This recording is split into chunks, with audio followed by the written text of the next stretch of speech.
జరిగింది. దయచేసి ఒకటే చెప్తున్నా, అన్ని పార్టీల వారికి, ఇటు వైఎస్ఆర్సీపీ పార్టీ వాళ్ళకి, టీడీపీ పార్టీ వాళ్ళకి, జనసేన వాళ్ళకి అందరికీ కూడా మనం చట్టాన్ని ఏ రోజు కూడా చేతుల్లోకి తీసుకోవద్దు. మనం చట్టాన్ని చేతుల్లోకి తీసుకొని మనం వాళ్ళు చేసిన ట్రాప్లో మనం పడద్దు. నేను అది చెప్తున్నా, వాళ్ళు వేసిన ట్రాప్లో అనవసరంగా మనం పడద్దు. చట్టాన్ని ఎవరు కూడా చేతుల్లోకి తీసుకోకండి. ప్రతి ఒక్క అంశాలన్నీ గుర్తున్నాయి, గుర్తు లేకుండా ఎవ్వరూ లేరు. మర్చిపోయే సంఘటనలు జరగలే లాస్ట్ 5 సంవత్సరాల్లో.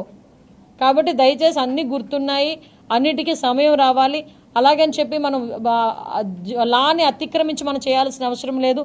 దేన్నైనా కూడా మనం యాజ్ పర్ రూల్ మనం చేసుకోవచ్చు. దానికి ప్రతి ఒక్కరు కూడా సమయం పాటించండి. దయచేసి మీ అందరికీ కూడా మరీ కోరుతున్నాం, గవర్నమెంట్ మీద చెడ్డ పేరు తీసుకొచ్చే పరిస్థితి మనం ముఖ్యంగా తెలుగుదేశం పార్టీ కార్యకర్తలు కానీ, జనసేన వాళ్ళు కానీ ఎవరు కూడా మనం చేయకూడదు.